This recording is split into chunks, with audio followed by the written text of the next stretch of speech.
Boa noite.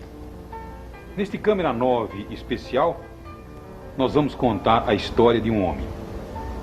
Um homem que escreveu livros e deixou uma obra muito sólida. E essa obra continua até hoje. Esse homem construiu tudo isso aqui nessa região. Mais precisamente, na cidade de Matão, e começou a escrever essa história na passagem do século. Porém, esse homem hoje, ele é mais conhecido na França, na Alemanha, enfim, em toda a Europa, e é pouco conhecido aqui no Brasil.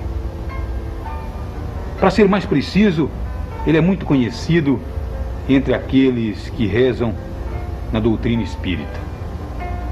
Porém, ele transcende, ele suplanta a própria religião, porque a sua obra está apoiada na caridade, na bondade, na persistência e na inteligência. É a história de alguém que escreveu, alguém que deixou muita coisa na sua região. É a história de Caibar de Souza Chútil, o bom farmacêutico de Matão.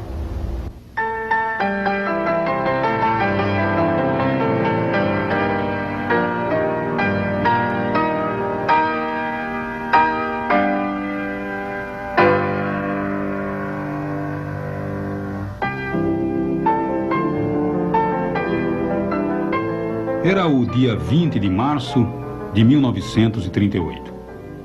Esse teatro, o antigo Teatro Municipal de Araraquara, iria receber uma das maiores plateias de toda a sua história. Gente vinda de todos os cantos do país, não para assistir a uma peça ou uma ópera, gênero e moda, mas sim para participar da homenagem que seria prestada a um homem simples que falecera meses antes, deixando uma grande obra. Uma obra que mais tarde seria conhecida em todo o mundo. Esse homem, Caibar de Souza Chútil.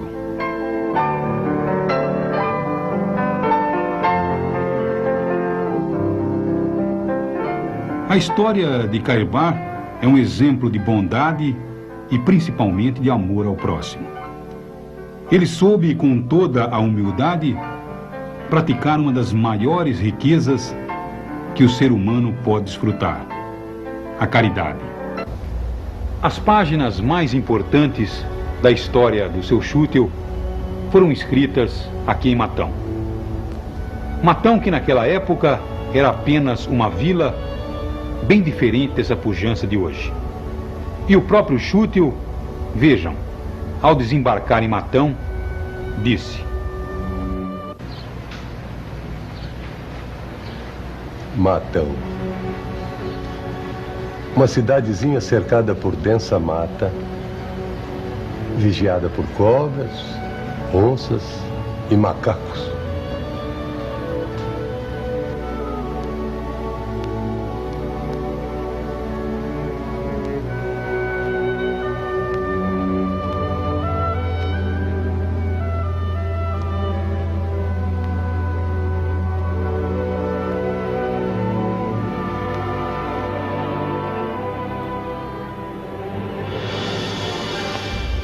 A história de Chútil, o bom farmacêutico da velha Matão, começou no século passado.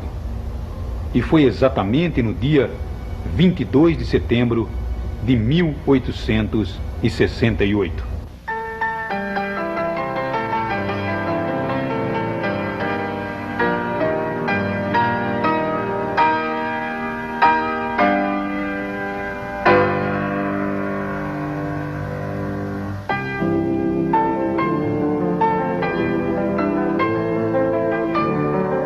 Foi neste 22 de setembro de 1868 que nasceu Caibar de Souza Chútil.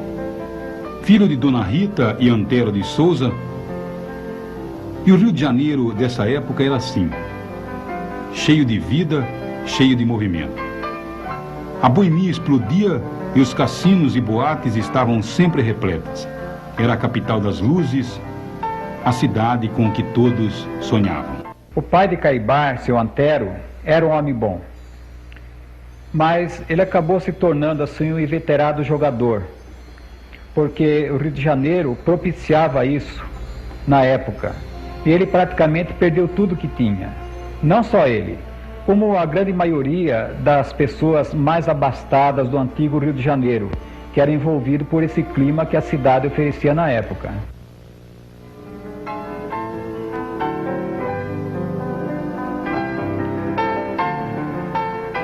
Caibar ficaria órfão com 10 anos. O pai e a mãe partiriam desse mundo no mesmo ano de 1878. O pequeno Schutel foi morar com os avós. Dr. Henrique Schutel, o avô, era um homem rico, porém muito enérgico. Insatisfeito com o colégio, onde foi matriculado e com a rigidez do avô, o menino Caibar se emprega em uma farmácia. É verdade. O mundo perdia um estudante insatisfeito. Descontente estava com o Colégio Dom Pedro II, muito embora era um dos melhores daquela época. Mas Caibar se empregava como aprendiz de farmácia e estava muito entusiasmado. E isso o mundo ganhou. Sabe, era como se o destino estivesse preparando Caibar para a sua obra.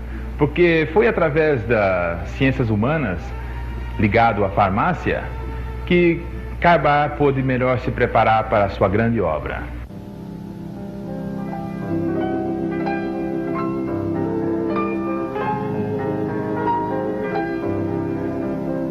Schutel, na flor da mocidade, deparou com um Rio de Janeiro ainda mais efervescente. Com 800 mil habitantes, a cidade continuava mais envolvente e cada vez mais afeita aos prazeres. Os cassinos e a vida noturna continuavam influenciando no comportamento da juventude.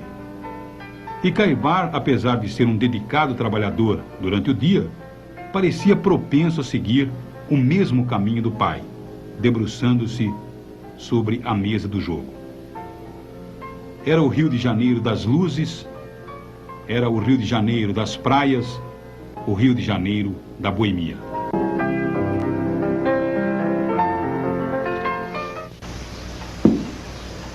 Eu me lembro bem daquela época. Eu era um garotão à procura de emoção, de aventura.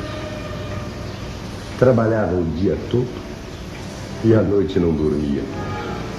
Ora, com isso meu organismo foi ficando debilitado. Quando o médico me deu um tiro, a tuberculose te pega. Era uma doença temida, mortal. E eu acabei escutando o conselho do médico.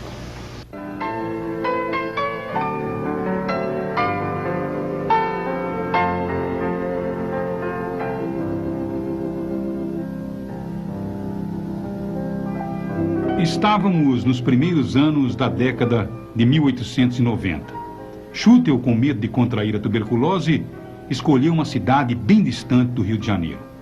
Olhou o mapa do estado de São Paulo e divisou o fim da linha, que naquele tempo era Araraquara, por sinal, a terceira mais importante cidade do estado. Caibar iria aportar em Araraquara, mas depois escolheria uma pequena cidadezinha ou até mesmo uma vila para fixar a residência. Iria escolher o vilarejo de Matão. Caibar Schutel, ele antes de se fixar aqui em Matão, ele trabalhou e morou em Piracicaba, Araraquara e Itápolis. Foi justamente nessa época que ele conheceu a dona Maria Elvira da Silva, a dona Mariquinhas, com quem se casou mais tarde.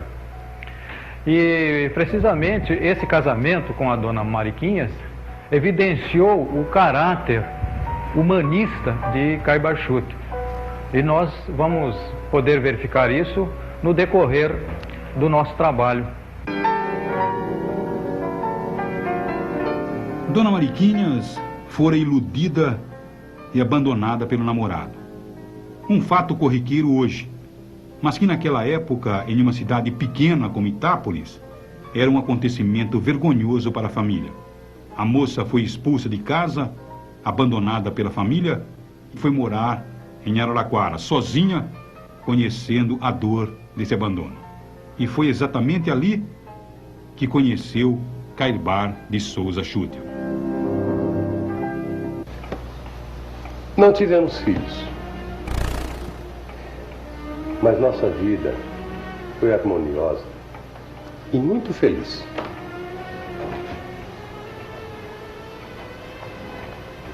Nos primeiros tempos, vivemos maritalmente. E só mais tarde, isso em 1905, no dia 31 de agosto, quando eu já havia me convertido ao espiritismo, é que foi realizado o matrimônio no civil. Quando chegou aqui na região, Schuttel começou a trabalhar em uma farmácia. E essa farmácia ficava exatamente onde hoje fica a Farmácia Raia, no centro de Araraquara, na rua 9 de Julho, esquina da Avenida São Paulo.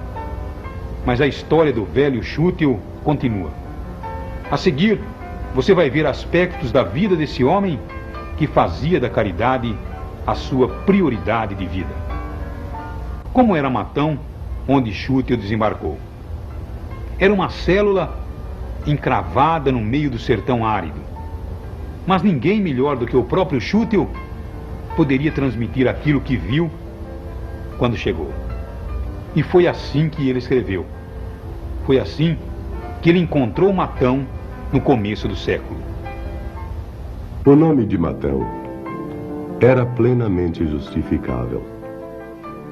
Era o início do século e o vilarejo parecia guardado pelas frondosas árvores e pelos bichos selvagens que habitavam seus arredores. Era uma imensidão virgem que dava medo. Foi preciso sacudir a fisionomia da terra com machadeiros broncos e valentes, derribando e fazendo estrondar no seio da floresta abrupta árvores e mais árvores, para que no dia 25 de março de 1895 fosse levantado o cruzeiro no coração do patrimônio, simbolizando o triunfo da vila do Senhor Bom Jesus das Palmeiras do Matão. E foi pouco depois, em maio de 1900, já no limiar do século XX, que a pacatez da vila ouviu, sobressaltada, o primeiro apito rouco da locomotiva de George Stephenson. Rangendo as rodas sobre os trilhos de bitola estreita, ela vinha trazendo progresso, carregando nas costas 2 ou 3 vagões de esperança. Eu quase cheguei com ela.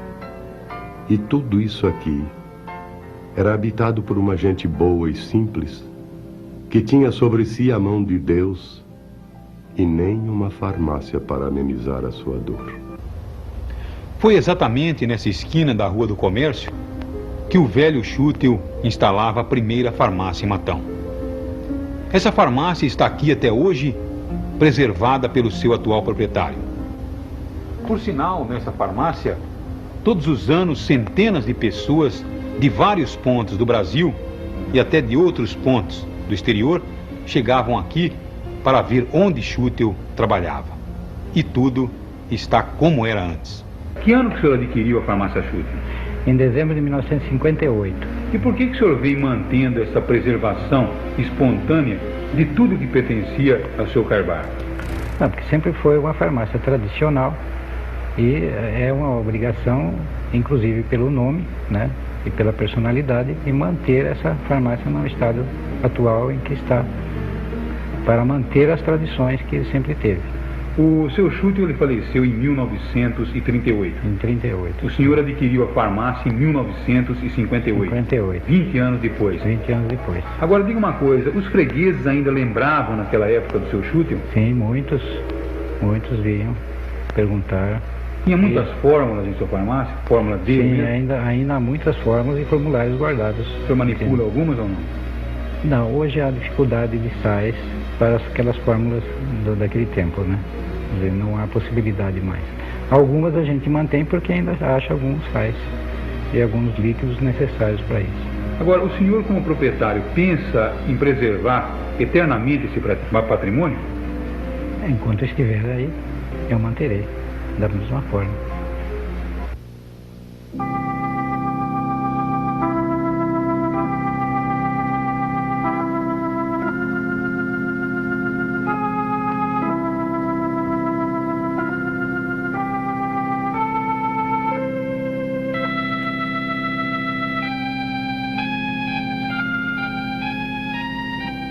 Foi nessa modesta farmácia de Schuttel onde começou todo o trabalho baseado na caridade.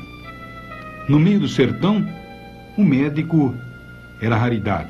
Por isso, o farmacêutico não só fazia as vezes do médico, como também era o conselheiro da família em muitos assuntos importantes.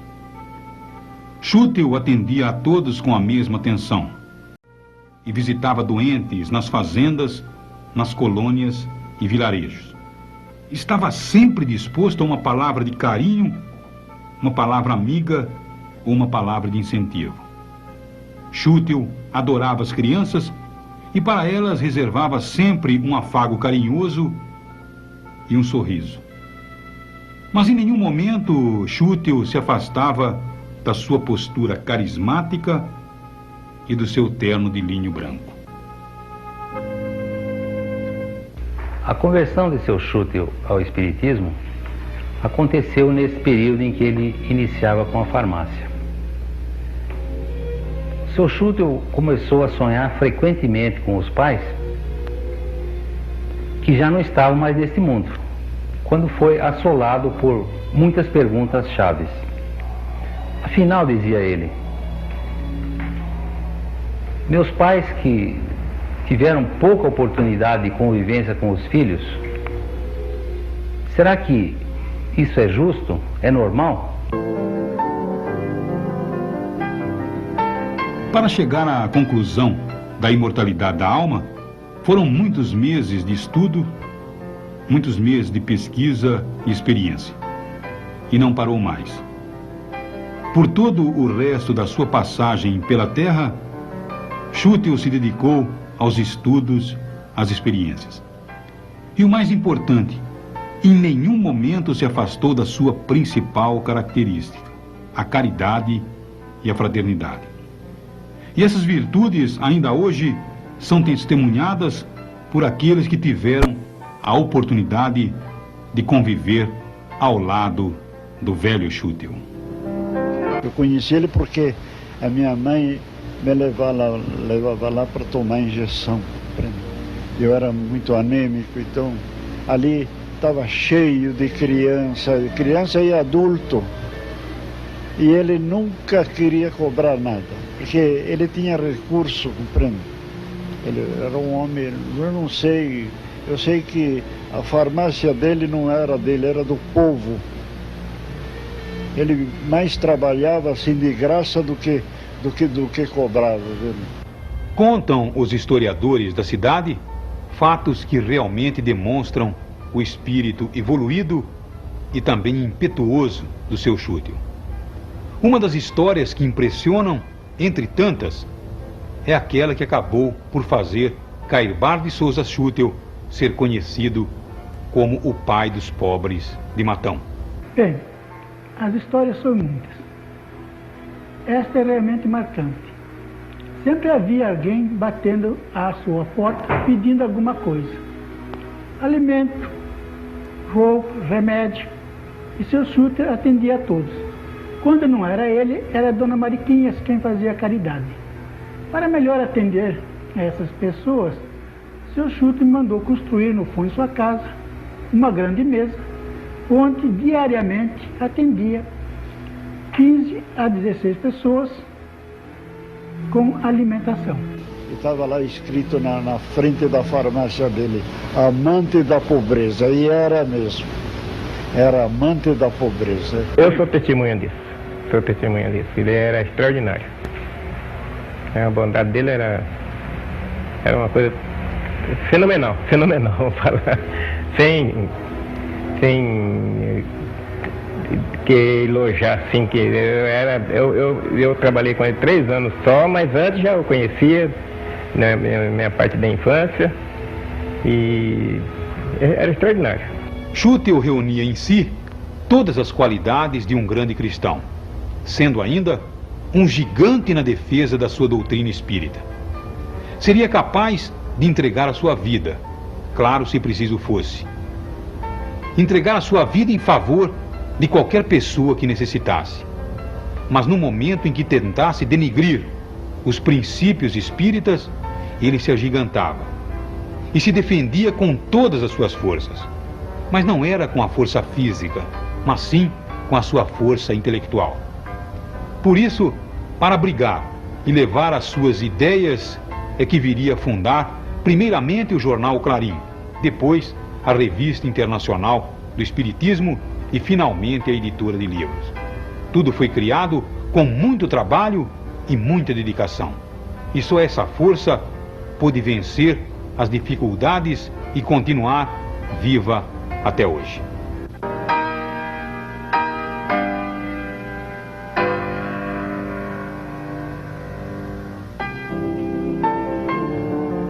Hoje a editora de O Clarim é uma das mais renomadas editoras espíritas de todo o Brasil.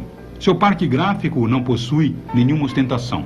Porém, modernizou-se com o tempo, acompanhou a evolução, adquirindo máquinas modernas que possibilitam a rapidez exigida pelo mercado.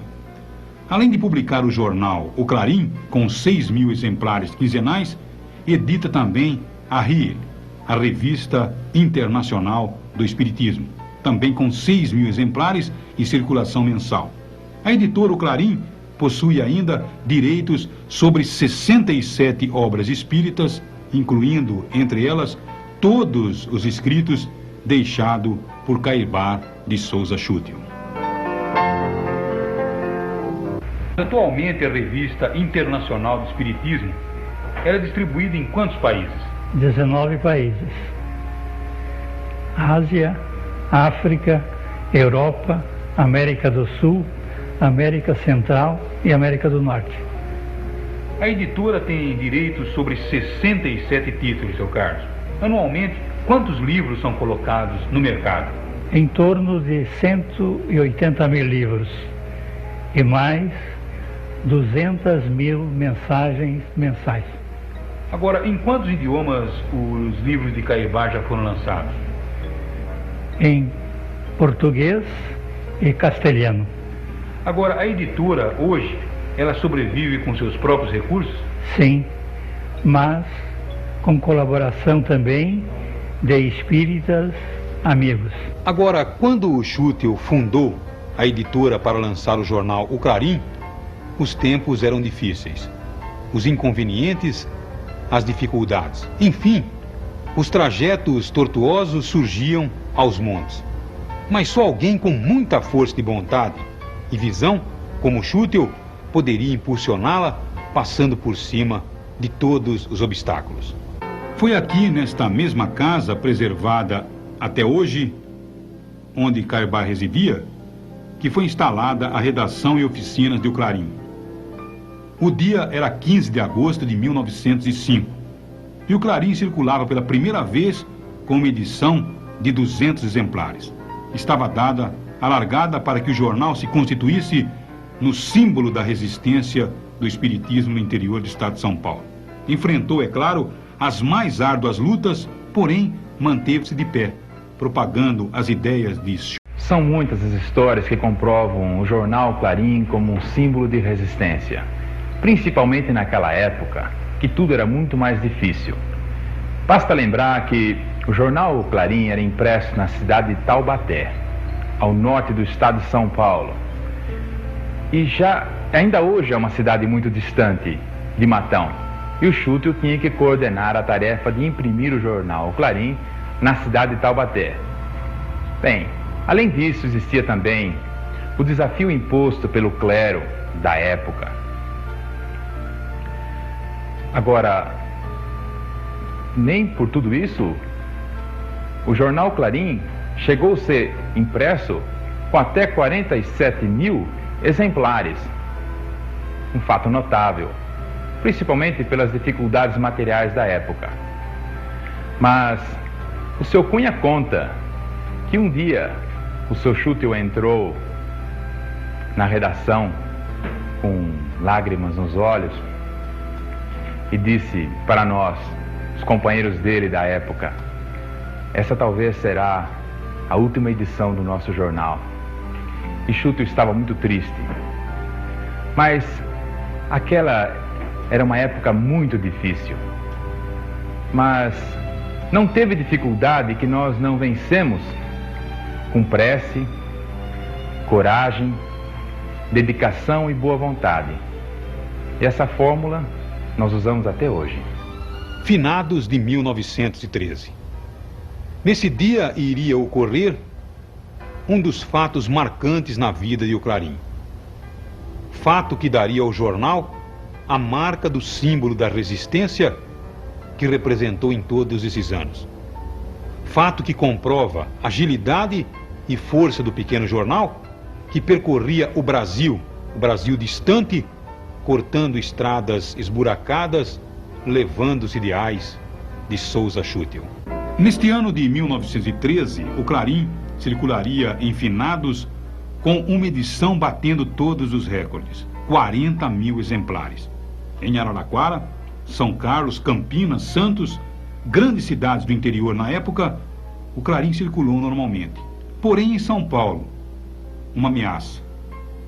O delegado Ruge Ramos não só proibiu Schuttel em distribuir o jornal nos cemitérios do Araçá e Consolação, como também recolheu alguns exemplares e o ameaçou de prisão. Na verdade, a tentativa de Ruge Ramos de proibir a circulação do Clarim nos cemitérios lá de São Paulo, isso veio dar um maior destaque, inclusive a imprensa, de um modo geral, notando tudo isso, ela se preocupou em noticiar o que estava acontecendo. Principalmente porque perceberam que estava tirando assim a liberdade do espiritismo ser conhecido, divulgado no Brasil. E mesmo com essa proibição, Schuttel conseguiu distribuir os jornais no cemitério de Quarta Parada, lá em São Paulo, com o mesmo sucesso.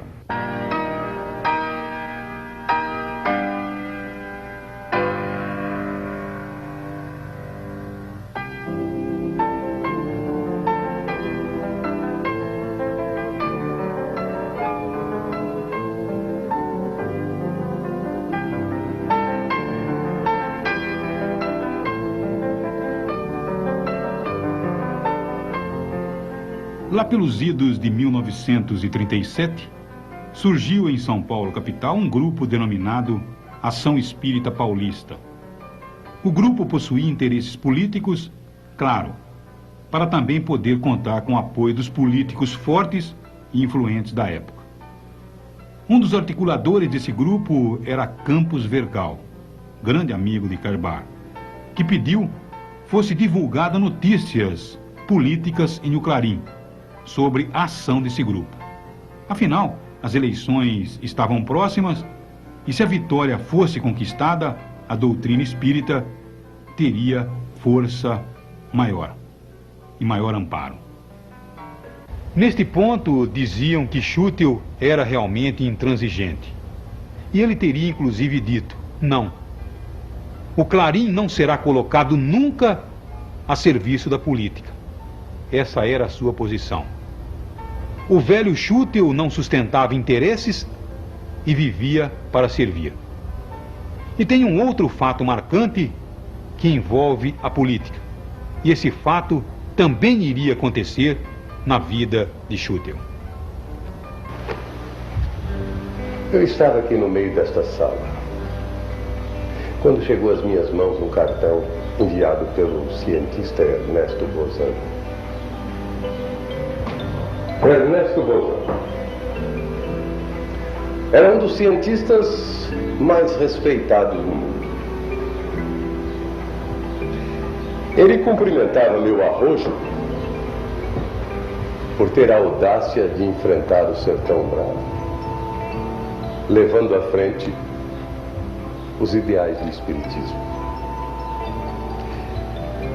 Ele havia tomado conhecimento do nosso trabalho através de um artigo publicado na Revista Internacional do Espiritismo. Agora, nessa época, o então presidente Getúlio Vargas iniciara uma grandiosa investida para fechar todos os centros espíritas do país. Aí, só me restava uma única alternativa: enviar a ele o cartão que eu recebera de Bozano. O Getúlio era um grande admirador de Ernesto Bozano. Com isso, imaginei que ele seria sensibilizado e passaria a olhar o Espiritismo com outros olhos. Foi uma intuição que tive. E Getúlio recebeu o cartão. E realmente mudou de ideia. Voltou atrás na sua intenção de fechar todos os centros que se multiplicavam no país.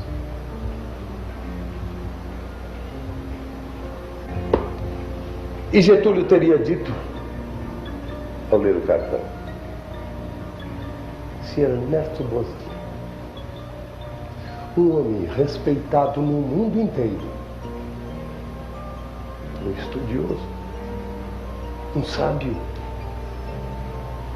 se ele respeita e aceita o Espiritismo, por que nós é que vamos? As principais armas de Schüttel para vencer os obstáculos. Ninguém mais do que ele acreditou que poderia emancipar Matão, dar condições para o seu povo trabalhar e abrir espaço para que a cidade viesse a se constituir nessa potência de hoje. O velho Schüttel talvez não pudesse imaginar que a sua pequena Matão viesse a crescer tanto. Cresceu. Cresceu talvez impulsionada pelos fluidos positivos da sua personalidade. Mas tudo foi através de muita luta.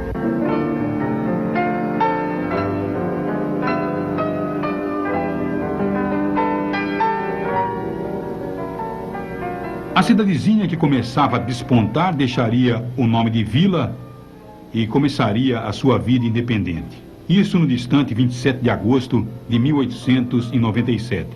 E Schüttel seria um dos mais bravos articuladores para a sua emancipação, tanto que seria ele indicado para assumir o importante cargo de intendente. Foi Schüttel, na verdade, o primeiro prefeito de Matão. Na verdade, Cairbar era assim. Teria participado de tudo ou quase tudo que se fazia para o benefício da cidade e da sua população. Foi um dos fundadores do Hospital de Caridade. Foi um dos fundadores da Associação Comercial e Industrial de Matão. E ainda mais, chegou a ser presidente da Sociedade São Vicente de Paulo, uma entidade católica. Política não. Esse era realmente o princípio de Schüttel. Ele foi o seu primeiro prefeito, o primeiro prefeito de Matão, porque tinha certeza que a cidade precisava da força do seu impulso e do seu talento. Porém, foi só. Ele estava muito mais preocupado em levar o verdadeiro sentido da religião. E por isso, tinha uma posição bem definida sobre esse assunto. A religião não pode ser uma manifestação a serviço de cultos ou dogmas de qualquer igreja. A religião não é monopólio de determinado povo, de determinada raça. A religião é um apelo, é um chamamento à razão, ao sentimento, e conduz os espíritos a destinos imortais.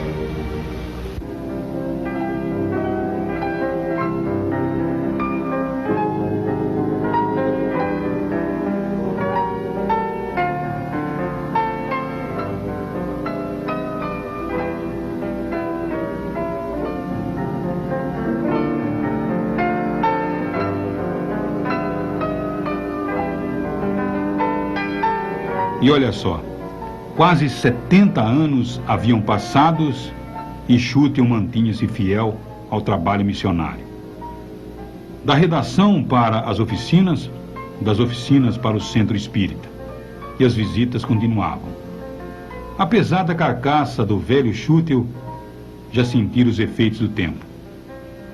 Porém, Caibar carregava dentro de si toda uma experiência de vida que já havia passado para artigos escritos em O Clarim e também na Revista Internacional do Espiritismo ou para os seus livros que publicara. No dia 3 de janeiro de 1938, Schüttel quedou-se, e quedou-se de vez, indo para a cama. No peito, um coração doente que dava sinais de fadiga. Era sinal de que o fim estava próximo. Um fato que estaria ainda por marcar a vida do missionário de Matão, e fato esse que ele relutava muito para contar, porque teria receio que pensasse que estivesse delirando. E aconteceu no final de tarde, e foi assim.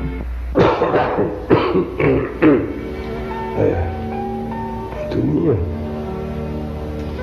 minha filha, me desculpe, mas você não sabe o que está se passando na minha alma. O senhor não está bem? Não, pelo contrário. Pelo contrário. Você não pode imaginar a alegria que eu sinto neste momento. Antônio, eu estava aqui relutando se me abria com você ou guardava tudo para mim. Mas a você, amiga de tantos e tantos anos, eu não poderia me furtar a contar. Antoninha, eu vi Jesus. Não fale nada para ninguém, mas eu vi Jesus e ele me consolou. Eu não quero que ninguém saiba, porque eu tenho consciência de que não fiz nada para merecer tanta graça. Mas o fato é que ele me apareceu.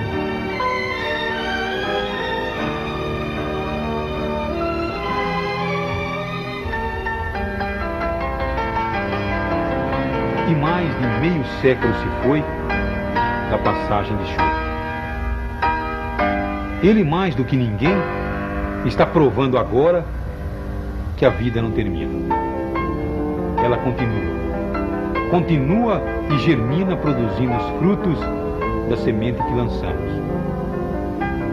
E a semente de Schüttel foi essa, através dos livros, dos jornais e das revistas. Ele transmitiu assim todo o conhecimento que adquiriu. E o seu ideal continua vivo, muito vivo. Boa noite.